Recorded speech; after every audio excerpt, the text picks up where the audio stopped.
And we're back, guys. Welcome to the fastest minute in tennis. We're going to talk the Australian Open as Ludmilla is eliminated. And as always, this video is brought to you via the Doctrine of Fair Use. We're in Australia, the fair dealing, and the digital Millennium Act. Olga, go that way. That's right, guys. She is in great form, and she pulls off the upset, taking out Ludmilla, who was nearly a 2-1 favorite. Did you see Sabalenka push to the brink in the second set? She was down 5-2 serving. She would hold after Buzas forced a deuce opportunity. And yes, she would break back, much like that Coco match we're going to talk about in a minute.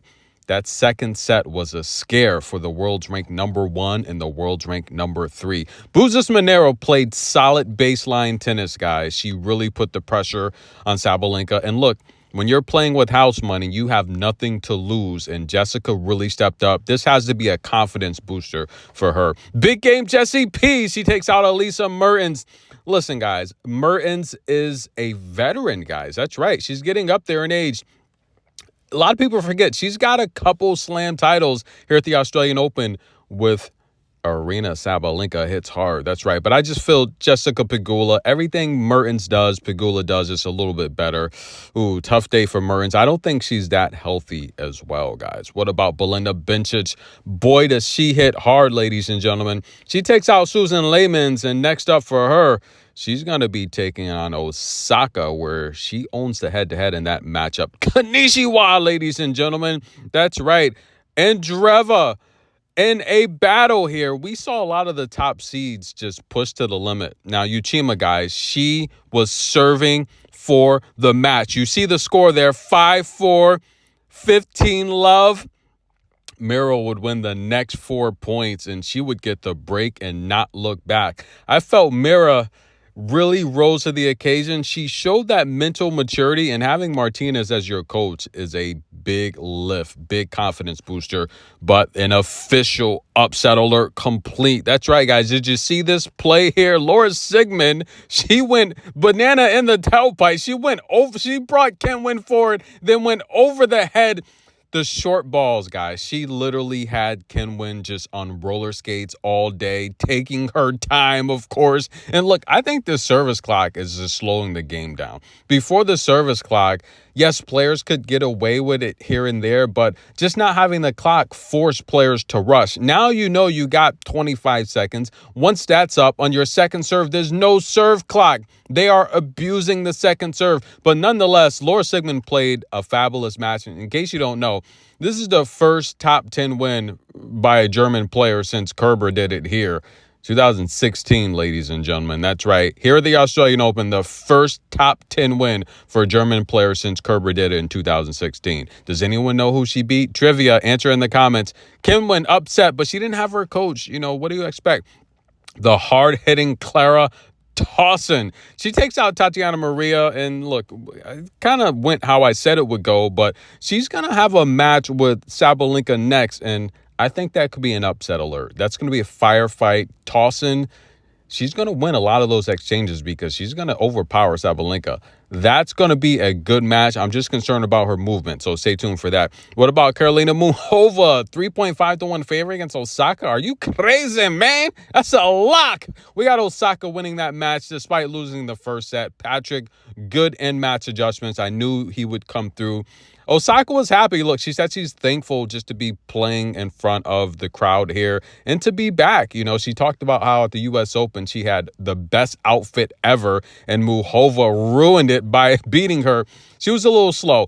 Now, looking at her form and her fitness, she looks to be in shape. She's a lot thinner. What about Harriet Dart, the Brit, and Donna Vekic? Dart stormed out, took the first set 6-4, a bagel in the second set. Dart would get injured, but she would actually be up early in the third set, and Donna Vekic does what Donna Vekic does. You know why I say that, guys, because she's so powerful. Dart is a firecracker, though. I love watching her play. The passion she plays with just yelling at her coach all match. She's injured. What are you going to do? Long head, don't care. Leylah Fernandez, guys, taking on Christina Buxa. We're going to talk about Leylah a little bit later, but listen, guys, push to the brink here. Buxa, I talked about her game. She's working on her power, Her forehand's getting a lot more accurate. She's coached by her father, guys. We don't give these father coaches enough credit, right? Sofia Kenin, Christina Buxa. There's a lot of amazing fathers on tour. Sarah Bailek. Listen, amazing job here, but I say it all the time. When you see Leylah Fernandez in that pose, run the other way. Nothing's good is going to come from it, guys. She's just going to win points after point.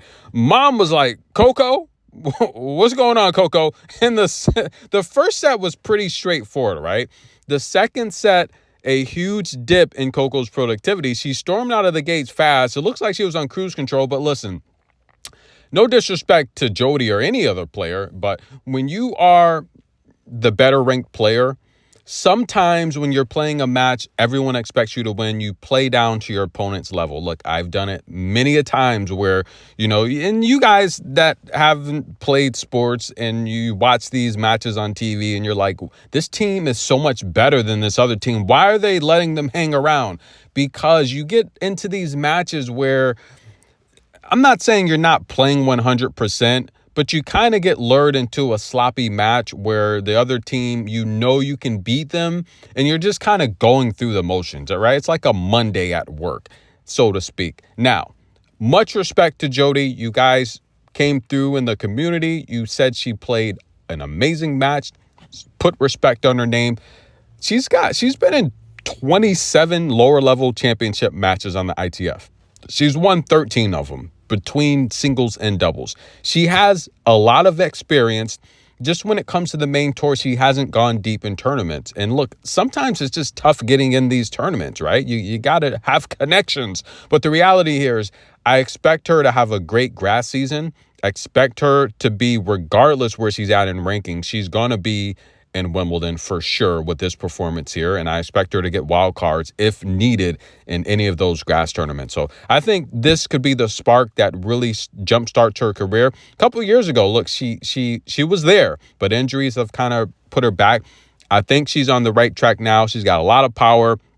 And if she plays with that carefree attitude like she did today against Coco, sky's the limit for Jodie. But again, I just think Coco, she had 7 double faults this match, 9 against Sofia Kenin. But the key here with Coco is, just like the Sofia Kenin match, she won 7 of the last 10 points. So she starts strong and she finishes strong. That's really what it's all about. The double faults, I have a reason for that. I think, and did you see this play here where Jodie, I told you guys, the key with Jodie, she's going to have to defend the short ball. She's going to have to move. First set was horrible. She lost nearly every short ball.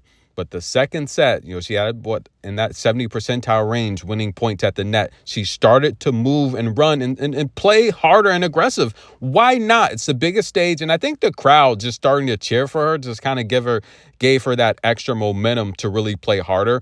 When a crowd is, if you guys ever played in front of a crowd, and this is why home court advantage is so big.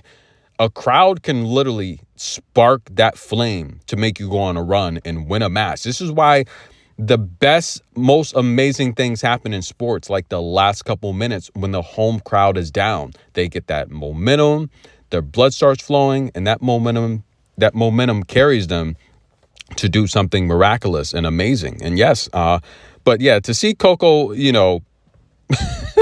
to see her a little bit challenged, I felt that once she got broken, she started to go bigger on the serve. And a lot of the double faults started because Jodie stepped up her power. And then Coco, just finding herself behind some of these rallies early, she went bigger on the serve and maybe resorted back to some of the older sloppy techniques, but not necessarily. I would say definitely just going bigger on the serve. The bigger you go, the harder it is to control. And I talked about how the situational serving with Coco this tournament, where we've seen her serve vary 110 mile an hour first serves because she's looking for placement, right? She's serving situationally, trying to win the point.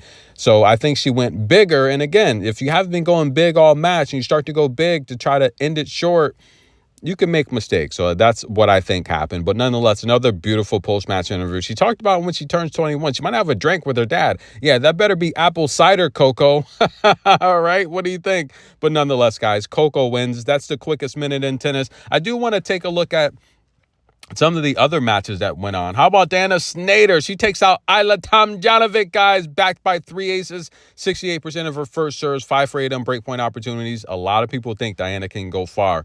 She's a sleeper, guys. She's a sleeper. Paula Badosa, vamos. Now, she sent her best wishes to Stefanos and said, look, once you're a champion, you're always a champion. The world's ranked number 12, takes out Gibson in straight sets. 3 aces, 86% of her first serves, perfect on breakpoint opportunities, 5 for 5. Marta Kostyuk takes out Julia Niemeyer, actually serves up a bagel in the second set. The world's ranked number 18, 78% of her first serves, 5 for 6 on breakpoint opportunities. Congratulations, Marta. Very good win. Maddie Patty takes out Ann Lee, battle of the Americans in straight sets. 6 aces from Madison, perfect on breakpoint opportunities, 3 for 3, 73% of her first serves. She advances to the next round. Jasmine Paolini takes out Wei. Wei's playing good. I like her, guys. Watch out for her. I think pretty soon, if Kenin slips up, she could pretty soon be your top-ranked Chinese player. She's got a long way to go, I understand, but next couple of years, watch out. She'll be there. Yeah, guys, 70% of her first serves, 4 for 9 on breakpoint opportunities while saving every breakpoint that Wei had. Renata takes out TT Taylor Townsend in the 3-set thriller, guys. That's right, 6 for 11 on breakpoint opportunities. Renata gets a victory.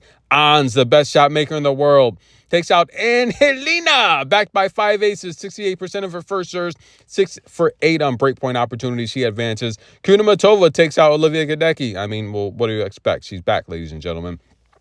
Katie Bolter, the Brit, takes out Rebecca Marino. Despite 10 aces, Bolter wins 74% of her first serves. And what about Magdalena Frach? She takes out Anna Blinkova, and look at this is what I said, Anna Blinkova. As the match goes on, she starts to fade. Anna won 82% of her first serves in the first set, 57% in the second set, 50% in the third set. Just by stamina, Magdalena won that match. It's pretty simple, guys. Like I said, it would go. Camila Osorio, one of the toughest players I've ever seen in my life. Zachary, guys, she's got to get it together. I'm telling you, this is a make-or-break season. She's already having to qualify for these tournaments. She said a couple years ago, she's no spring chicken. You know, her, Pegula, these are the older ladies on tour now. They're getting older. They're not getting any younger. And I hope she doesn't believe that, because her game is starting to show. Tom Hill is gone. She can't get him back now, but she definitely needs Tom Hill. I don't know, guys. Zachary's struggling, and this could be it. You know, Osorio takes her out. This is a match Zachary should have won. Osorio's good, a junior slam winner, former junior number 1, a very good defensive player. She moves well. She fights. She's not the strongest. She's not the fastest. She's not the biggest. She's just fighting, getting balls back. And this, another slam, early exit for Zachary. I don't know, guys. But Coco Gauff, she advances. She's going to take on Leylah Fernandez next. Stay tuned for that prediction video. I'm your host, Good Energy. Like the video, hit the super thanks, and we'll be back.